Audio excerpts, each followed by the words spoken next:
नमस्कार मित्रांनो, अश्रूधरांच्या नळकांड्या आणि शेतकऱ्यांना थांबवण्यासाठी बॅरिकेड्सचा वापर केल्यानंतर आता शेतकऱ्याचे आंदोलन संपवण्यासाठी त्यांच्या मागण्यांमधील शेतमालाला कायदेशीर हमी देण्याची ऑफर केंद्र सरकारने शेतकऱ्यांना दिल्याचे केंद्रीय मंत्री पियुष गोयल यांनी दिलेले आहे.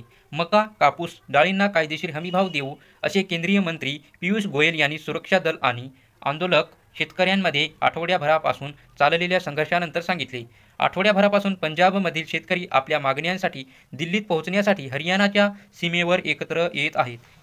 इकॉनॉमिक टाइम्सच्या वार्तानुसार शेतकरी स्वामीनाथन पॅनलच्या सूत्रानुसार पिकांच्या किमान आधारभूत किमतीवर MSPवर कायदेशीर हमी तसेच संपूर्ण शेतकरी कर्जमाफी, 60 वर्षावरील सर्व शेतकऱ्यांना 10,000 रुपये मासिक पेन्शन आणि WTO आणि मुक्त व्यापार करारातून भारताने बाहेर पडण्याची मागणी शेतकरी करत आहेत. तर दरम्यान यातील हमीभावासंदर्भातील पहिली मागणी पूर्ण करण्याची ऑफर शेतकऱ्यांना देण्यात आलेली आहे.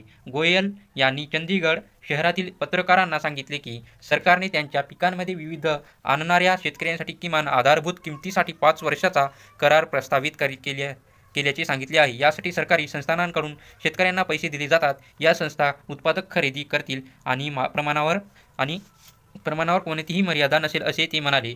तर ही माहिती तुम्हाला चांगली वाटली असेल तर आमच्या चॅनलला सबस्क्राईब करा. धन्यवाद.